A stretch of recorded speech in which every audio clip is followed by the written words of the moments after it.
Welcome back to another episode of Goosebumps Podcast Can Be Murder. I'm your host, Bumps of the Night, and tonight I'm joined by Evan and the Grinch.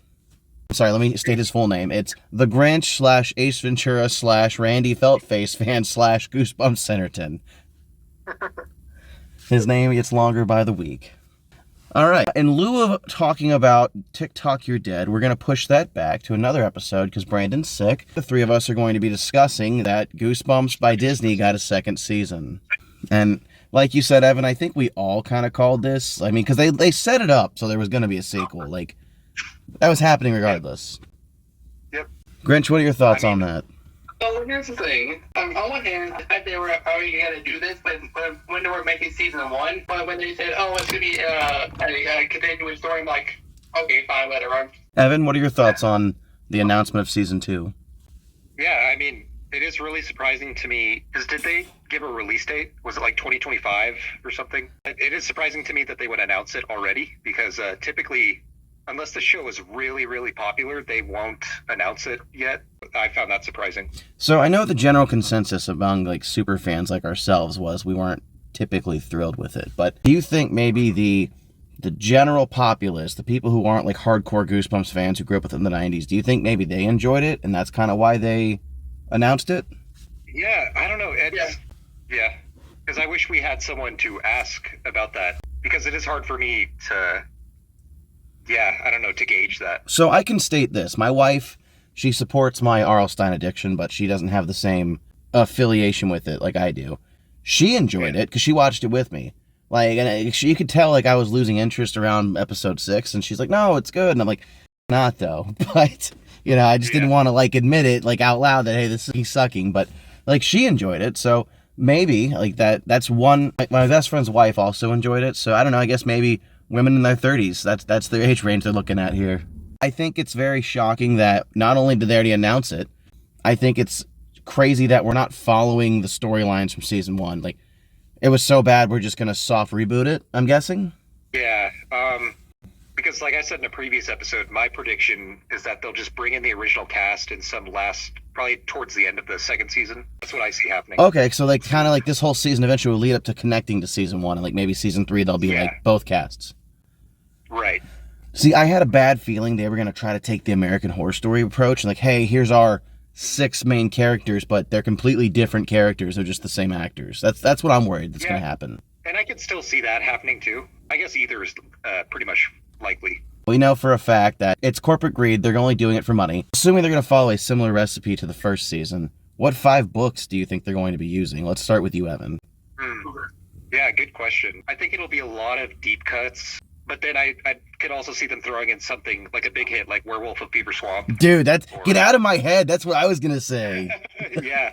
Besides The Haunted Mask and Night of the Living Dummy is probably the 3rd most popular. Grinch, do you have any theories or thoughts on what books we may see in season 2?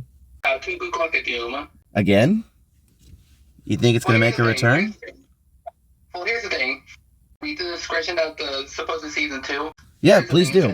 It says teenage siblings discover a threat within their house, set off a chain of events that unravels a profound mystery. As they delve into the unknown, the duo find themselves entangled 5 teenagers who mysteriously vanished in 1994. That is some Cuckoo Clock of Doom level crap. Originally, I was going to say Werewolf Fever Swamp. It's like he said, it's a very big IP. I can imagine them not doing that. Considering we pissed away the Horrorland title, there goes that, or I would have said Horrorland. But Monster Blood, I'm thinking there's so many Monster Blood books. So I'm going to take a big swing here and maybe say that the Monster Blood will be like the overarching antagonist for the next season. Like Slappy was? Yeah. Okay. Because just like you said, there are just so many with it. Yeah, I mean, there's 4 total, right, in the original? In the original, yeah. So, that's not counting what we got in Horrorland and then onward. I think there's 6 or 7 in total. And that's not counting the other appearances. I mean, hell, the last Give Yourself episode, Monster Blood saved Josh from certain death at the Carnival of Doom. I also think we could see Calling All Creeps. I would love that. That's my favorites. That would be a very streamlined plot to follow. That's like, hey, this is a multiple episode issue. These creeps are in town and they're trying to take over. I could see that being like a background villain. Go ahead, Grinch. I know you're saying something. Unlike the movies where they actually had like a prop for the creeps to have, how would they do the creep effect? Cause like, are they gonna do the movie route or like the episode route? My assumption is we'll have some kind of corny ass CGI. But I mean, think about it like this: they made the haunted mask into a troll. The creeps don't have a really, besides being lizard-like, they don't have a set design. So who God knows at this point. Here's my prediction on that, because like you just said, how they went with the route with the haunted mask was like an internet troll. Mm-hmm. So calling all creeps is kind of like, there are a lot of opportunities to just make the creeps, a metaphor, just like the haunted mask was. I could see them doing that, like not making the creeps not as like physically lizard-like, but just more of a metaphor for like internet bullies or something. Okay, like a group or like a faction. Right, exactly, yeah. Okay. I had a funny idea. Like their profile has the picture of a creep from the original cover. In reality, nerds who are trying to be bullied, but they're really bad at it. Yeah, maybe make it 8-bit, make them a bit retro, like they'll operate on like old tech, so they can't be tracked. And while we're at it, maybe the creep's blood is the monster blood, and maybe there's some kind of pact where you have to like do a blood pact with them to get said monster blood. Or, it'd be really, really nice, depending on when it drops. I would love to see a readaptation of Attack of the Jack-O-Lanterns. Yeah. And they could be kind of shitty and cut out the whole Shane and Sean are aliens thing, and essentially our antagonistic group of the creeps could just be playing pranks on people, and essentially the creeps are the Jack-O-Lanterns. They're just wearing the heads. I mean, a lot of difference. Well, think about it, because it's just like with the last season. I'm sure they're going to weave 4 or 5 book titles into one overarching story. Yep. Mm-hmm. Do you think we'll see R.L. Stein in this season? I hope so. Probably. Last season was set in like modern day. And this one's also set in modern day, looking back once again 20-something years ago at the 90s. There's only one problem. What's that? You can't do a Goosebumps show without your main man, Slappy, because... Yeah, you can. Fuck Slappy. People will be Slappy, the other guy, remember? At the end of the series. My guess is, though, Grinch, is like, I can understand you enjoy Slappy, but there's no way in hell they're bringing him back. At least not until the very, very end. And besides... Yeah, that's what I was going to say. Technically, is just a... I don't even know if Ghost. What is he now that he's been pulled back to hell? He's a reflection of Justin Long? Well, here's the thing. Here's an idea. Like, the body of Slappy, the doll's still there. Someone finds it, like, save the creeps for a moment, and, like, they, do some ritual, demon possess Slappy, and actually be a demon, and not just some guy who died in the 1920s. So... You know what I mean? Here's my thing. I think originally, if people hadn't hated the first season as much as they did, I feel like the second season would have probably spent the first 2 or 3 episodes having Mr. Brad's character attempt to get Slappy's spirit detached from him and back in the doll. Would be my guess. Who knows? Maybe we would have even seen Mr. Wood at one point in time. I don't think we'll be seeing many dummy antics this season. I really don't. Yeah. Not until the very end, like you said. They might not even do it, like, honestly, because again, it feels like this is going to be a soft reboot. I really think that they're going to try to distance themselves from Washington, which, again, what's the farthest point from Washington? It's Florida. So, Werewolf of Fever Swamp, cough, anybody? Yeah, that'd be great. Yeah. Set in Florida. And, The original set in Florida? Yes, the original one is set in Florida, which is funny, because that's where I'm at. Yeah. And as a child, once I found out it was set in Florida, it messed me up twice as bad. Dude, like, I would not go outside on full moons. I was scared. Let's kind of, like, bend the ear here and look past the original series. If we were going to get a Give Yourself book added to the series, what Give Yourself do you think we'd get? Start with Evan. Give me the one you think is the most logical, and then give me the one you want the most. The one I want the most, for sure, is It Came From the Internet, just because that's my favorite Goosebumps book in general. Okay. Yeah, as far as, like, which one logically, I'm not sure. Maybe Escape from Carnival of Horrors, just because it's the first one, and it gives them this big carnival, setting to play with. Yeah, I don't know. That'd be my guess, though. All right, Grinch, what book do you want to see the most from the Give Yourself series adapted versus what book do you think we're going to get?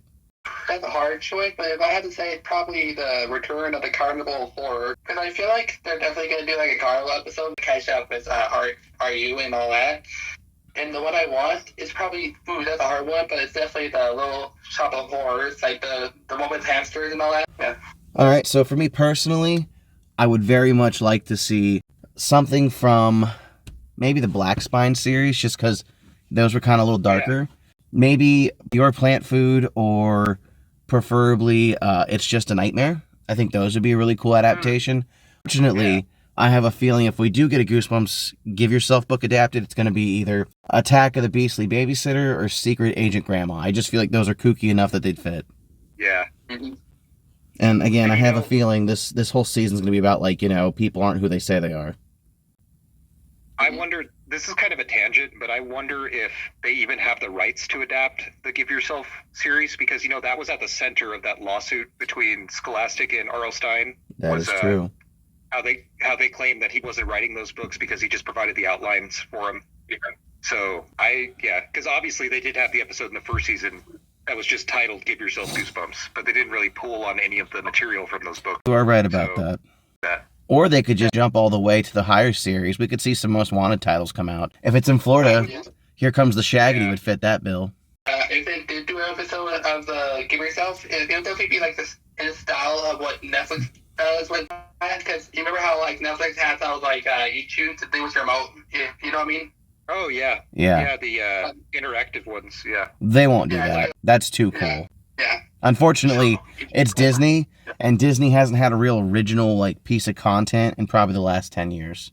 Besides which and Elio, besides those two, maybe Elemental. I mean, honestly though, those are all mid as I'm not even trying to be a hater. Like, Disney has not had a hit and a good, I think, since Frozen, maybe. Or maybe since Encanto, because that definitely was popular back then. I didn't watch it. We could debate Disney films all day. I can just say personally, like around the time Brave came out, I kept, I was like 18, 19. I went with a bunch of females I was trying to get with. I went and watched these movies, and like they weren't hitting like they used to. Even Toy Story 3 was just like meh. Well, yeah, I mean, I like Toy Story 3, but I stopped around when Cars came out. Cars was a bop. Cars was awesome. Oh, yeah. I never saw it. Oh, man. Yeah, because I think by then I grew out of it, and I did still see Toy Story 3, but yeah. I went and saw that one in theaters, and I was just like, wow, this isn't touching me like 1 and 2 did. Yeah. By the way, I feel like the nostalgia creator of the group. I'm like, I watch it so you don't have to. Now that you mention it, though, Evan, now that I'm really thinking about it, you're probably right. They're probably going to completely swing away from all the Give Yourself books just because of said lawsuits with Scholastic and such. The last thing Disney wants is another lawsuit. Yeah. Yeah. I had an awesome idea for season 2. The Sloppy World books. Like, I know they're not technically like Goosebumps, but they're still about different stories. Sabi is the narrator, I get that. You can have, like the movie Sabi do that part, and then, like, the rest is just the stories of the books. I think that's more just a wishful thinking of fans. The matter of the fact is, they won't use the same Slappy IP because that's from Sony. That's Sony's Slappy. The one we got is probably the Slappy we'll have, but realistically, I don't think they're going to do Slappy's World. If they're going to touch a series that isn't the Give Yourself or the 2000 series, they're going to land somewhere between Horrorland and The Most Wanted and Hall of Horrors, that kind of stuff. But considering they fucked up Horrorland in season 1, we could just cut all of Horrorland out. So probably Hall of Horrors or somewhere between Most Wanted, if I had to guess. Yeah. And if you think about it, Most Wanted was coming out like what? I don't know, like not 10 years ago, but about 6 to 8 years ago. I don't even... Yeah, so I haven't read any of the newer series. I stopped right after Goosebumps 2000. Okay. So, yeah. Well, my logic with this is this. The Most Wanted books were like coming out around the time of the movie, but they didn't connect to the movie, right? So you got those kids who are now young adults, like Gen Z and such, who, they read them when they were younger, so technically that'd be nostalgic to them. I could see them adapting that kind of shit for season 2. Yeah. Attack of the Puppet People, the Wizard Ooze, that kind of shit. Yeah. There's only one book I think they're having a problem with. And that is... Nightmare on Elm Street. You remember that? Well, yeah, Murder the Clown's part of our podcast emblem. But they won't do them all. I think they might go for a few of those. But then again, who knows? I mean, more than once we've been disappointed with material created by major companies for Goosebumps. I mean, I guarantee I'm an outcast here when I say I like the second movie more than the first movie.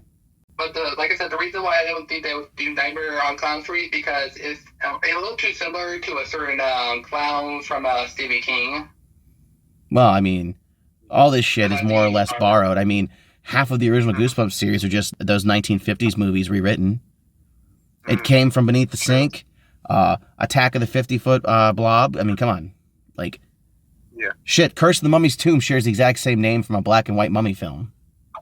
Yeah, Yeah, well, the reason why I say that because probably Sony, who I think owns at least the movie rights, but I feel like there would be kind of like we already have a clown, we can't use our clown. Like it was fine when they had the rights to the movies because they have a clown. It makes sense, but I feel like if Disney was gonna do it, we'll definitely have a little bit of a problem. I think you're the only person here who thinks that's going to happen. I don't think me or Evan were like leaning towards that at all. It's just my guess. I don't know. I'm just worried that, I mean, personally, I'd like to know you guys' opinion on this. We're going to get the same approach they did with season 4 of Goosebumps. They stopped caring and they start half-assing it. Season 4 was pretty much all just a Tales to Give Yourself book. What are your thoughts on that, Evan? You're talking about the original series, right? Well, I'm talking about the original series, but even if you look at the last series, I mean, by episode 8, they just kind of gave up, and it just kind of turned to shit. Yeah. Well, I think because, season 4 has Cry of the Cat. Which was a good one.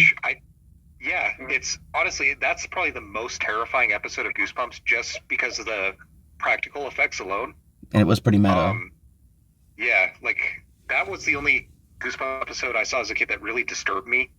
So, I don't know. And it is weird how season 4 kind of got shut down mid-production or something because they only have half the episodes, probably less than half the episodes of any other season. Yeah, and on top of that, half of them are from one book. Like, they just started pulling Tales to Give Yourself episodes. Like, come on. The 2000s books were prime for making.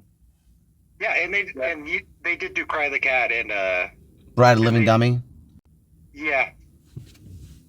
But outside of those, I mean, Click was okay. Teacher's Pet, shit. Strain Piece, shit.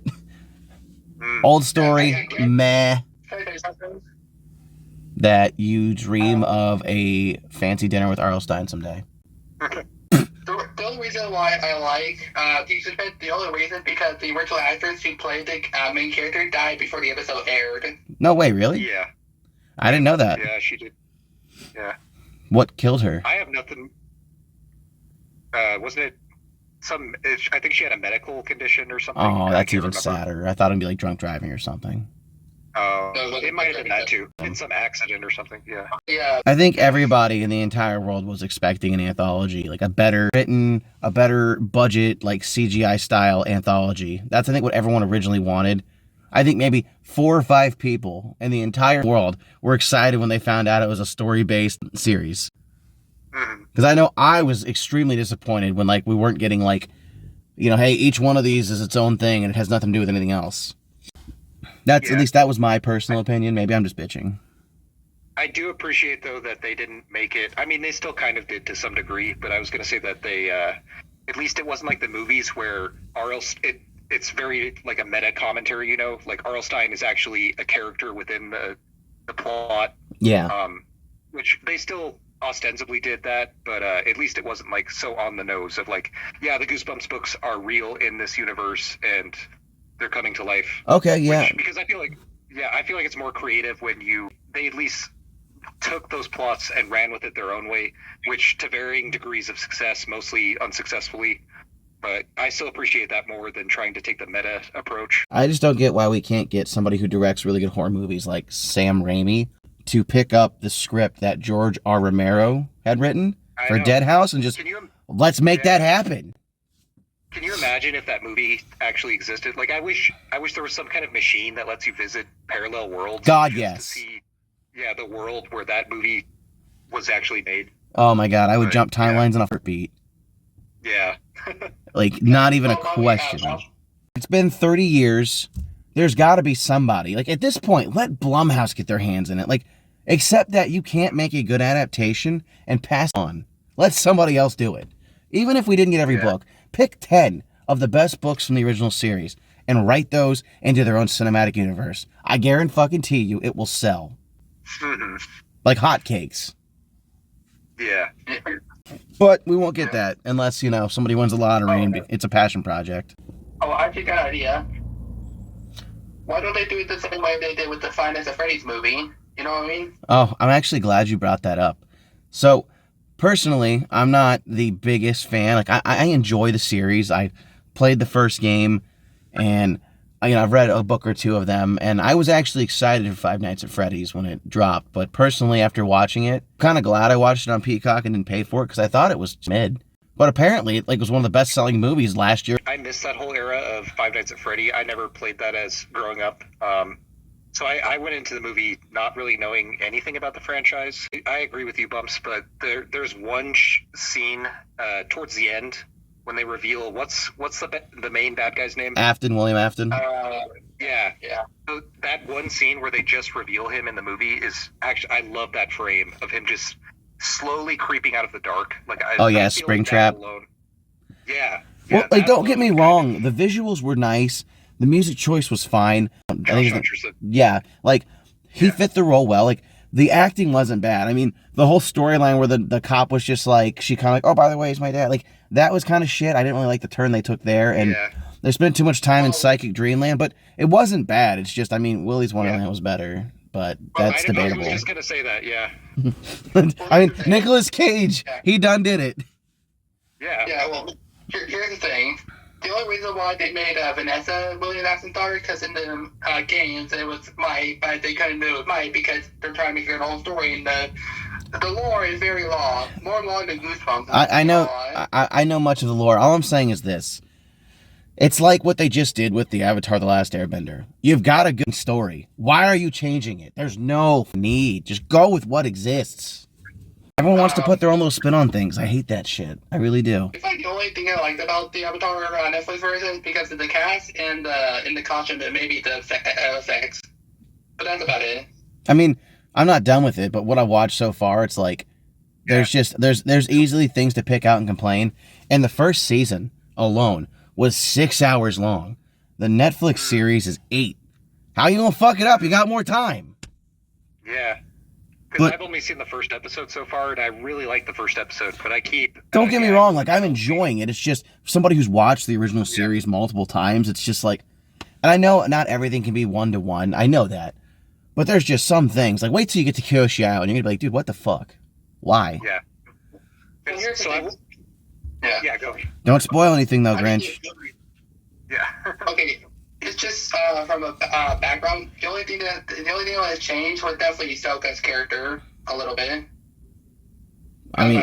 Well, they did. Because like I said, I've only seen the first episode, but I liked him so far in that episode because his voice just sounds a lot like Sokka. No, he definitely feels like a Sokka. Don't get me wrong, but I don't like how they found Aang. That was just. I mean, why not just follow the original? I like that we got a little pretense, hey. This is the Fire Nation going after the air nomads. I like seeing Soz in there. I did like that. Again, you didn't have to change how they found him. There was nothing wrong with the way they found him. They opened him up together. You know? Mm-hmm. Yeah. But, like I said, it's all just really, it comes down to opinion. It's all about a spectrum of who thinks what. Yeah. How many episodes do you think the new season's going to get? Probably the same number. You think 10? Yeah. Well, maybe 8. Well, here's the thing. We were confirmed that it was going to be an 8 episode, not 10 episodes for season 2. It's confirmed there's 8. I wonder if they're going to be an hour long. 10 episode was too much, for them. Well, yeah, I mean, to be fair, if we were compare and contrast, on the first season by episode 8, everything was pretty much wrapped up. Yeah. Episode 9 and 10 were just hey, let's fuck around and find out. Yeah, because usually when a TV show gets ordered, when a season of it gets ordered, it's usually 8 to 12 episodes. It's almost always 8, so... Okay. Yeah. I don't know. I don't have high hopes. I'm not going in this excited. The first one, I was excited. I was like, man, there's a reason to be happy to be alive. Goosebumps coming back. And now it's just I do have some hope, though, since they announced the second season so early. And so that just gives me hope, there's more Goosebumps media out there, and it's actively being made. Did they get that pedophile away from the series? The guy who ruined the Goosebumps movies and made this shit as well? Oh, yeah. I can't think of his name. I think it's Robert Letterman or some shit. Me about that. Yeah. I had no idea about that before you had brought it up on the podcast. Every time he touches Goosebumps, he turns it to shit. Yeah. He's tearing out pages of the Bible and stapling them in between fucking Goosebumps book. So, you go from a cliffhanger to, Leviticus 5:7. I don't even know if that's actually the Bible. I just made that up. It's like Avi Arad with Marvel. How... I don't know if you guys know about his involvement in Marvel stuff. I do not, but I know people are not happy with the way Marvel's been going. Is this about the Spider-Man comic where Mary Jane cucked him?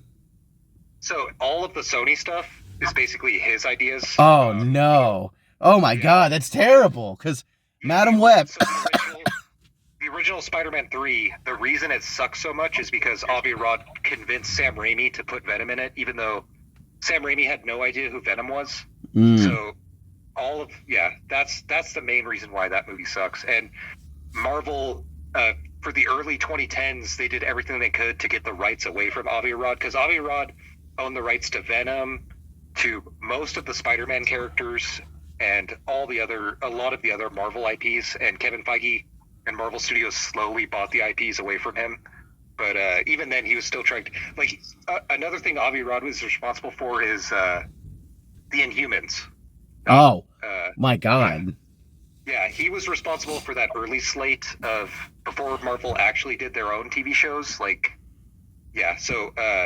Anyway, that's another side tangent. But wow, dude, that's like Mustafa Khad, the guy who bought the Halloween franchise and just has slowly skull fucked it into the ground. Yep. Ever since Halloween 4, he's been like, my hand is in this pot, and he just won't let Michael fucking die, and he just keeps making shit worse and worse and worse. I mean, 2018 was a breath of fresh air, but then it's and worse and worse. Yeah. I know something similar to that. Okay. It's Alien. You remember Alien? Yeah. After Alien 2, they thought, we make one more, but we're going to make another one after that, and another one after that, and it's a cycle. Well, here's the thing. You can have never-ending sequels. You can milk the fuck out of a series if you do it right, but most of them don't. Was there a specific, producer who bought the rights and just said, fuck it, we're making 150 Alien movies? I think that's just Fox Studios just doing that. I know New Line Cinema bent Freddy over and we're going to milk those burnt nipples till they're gone.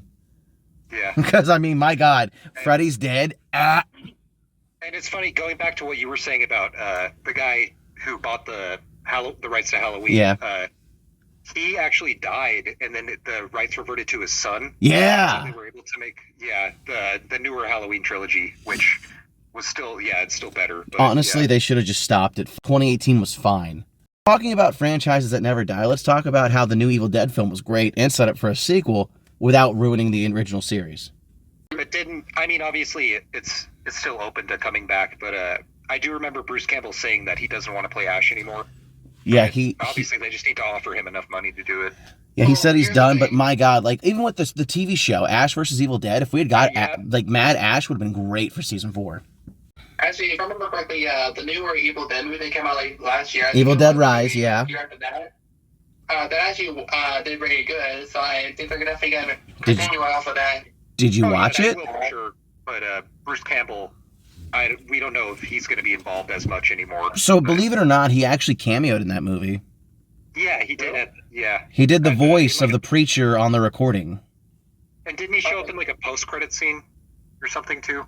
No, so what you're thinking of is the 2013 Evil Dead reboot where they had Mia as the main character. He showed up in that post-credit scene. Yeah, that is what I'm thinking of, yeah. Speaking of the Evil Dead, they just literally had a crossover with SpongeBob? Really? Yeah, they just did an episode where SpongeBob picks up the Necro Nom Nom Nomicon. Wait, that's real? That is dead-ass real. I just did a report on it on the other podcast I run called The Horror Burrito. But yeah, with that one, essentially, they took the Evil Dead, they made a new movie, paying homage to the old one, and it didn't fucking suck. So, it can be done. It's proof in the pudding it can be done. Nice. Yeah. Alright, guys, out of the original 62, you could pick one book and one book only. No guaranteed sequels, one film. What book would you make into a feature-length film that is at least, if not 96 minutes, 125? I was originally going to go the one I loved, the one but I feel like that would be too hard for them. But if you could, what would it be? You get one shot here. It could be anything. Attack of the Mutants. You think so? I mean, it'd be interesting. Yeah. I don't know. It's hard to say because all that's coming to mind now are bad ideas, obviously you could take any one of them and then stretch that to an hour and a half or 2 hours. Yeah, you just kind of fill out the plot and throw a few Easter eggs in there. Yeah, so I'm trying to think of what the best one to do that would be. I just keep coming back to Dead House, but personally I think the Werewolf of Fever Swamp would be a pretty sweet one, and if not that, The Night of the Living Dummy for sure. I think it's Werewolf of Fever Swamp just because the setting is very isolated. So that already lends itself to a horror movie, you know? Like you have these people basically isolated in this spot in the middle of this swamp. Yeah. So I feel like that would be the easiest to adapt and then actually be good as a movie. Yeah, I mean, honestly, they could... I mean, the first one was 2 parts, wasn't it? Like, the Werewolf Fever Swamp episode was 2 parts. So, that was the better part of 50 minutes. I mean, how hard is it? You stretch it out, you fill it out, you introduce a few more characters so we can get a couple kills in there. You know, we have a little more time where Will and Grady play some shenanigans in the swamp. Yeah. Like, you can dive more into the Hermit's backstory. Yeah. You could do, like, flashbacks and stuff. Of when Will killed his family. Yeah. Mm-hmm. You know? And we could also see where the origin of the werewolf came from. Yeah, exactly, yeah. I don't know, I just feel like we should... I really wish, like, there was a way to, like, get somebody behind this movement and just kind of get this ball rolling on at least one good Goosebumps film. Let's do some wrap-up statements, starting with Evan. For the second season of Goosebumps, the new series... Yes. I would love to see some of the Series 2000s stuff adapted, even though those are kind of hit and miss a lot of the time. But yeah, that's I guess my only wish list or whatever for the next season. Grinch, any closing statements? Oof, if they were going to do a season 2, I hope they at least their mistakes from season 1 and adapt Horrorland series. I really want to see that. You and me both, buddy. You and me both. It'll never happen, though. They botched it with the movies. They botched it with this show. They pretty much locked us out across the board. They don't want us to have a Horrorland. All right, my closing statements are this. Thank you guys for listening to us. We hope you enjoyed this episode of Goosebumps Podcast Can Be Murder. If you'd like to join us for an episode in the future, click on the link down below and join the Discord. We're always talking about something spooky here. This has been Goosebumps Podcast Can Be Murder, and we'll stab you in the next one.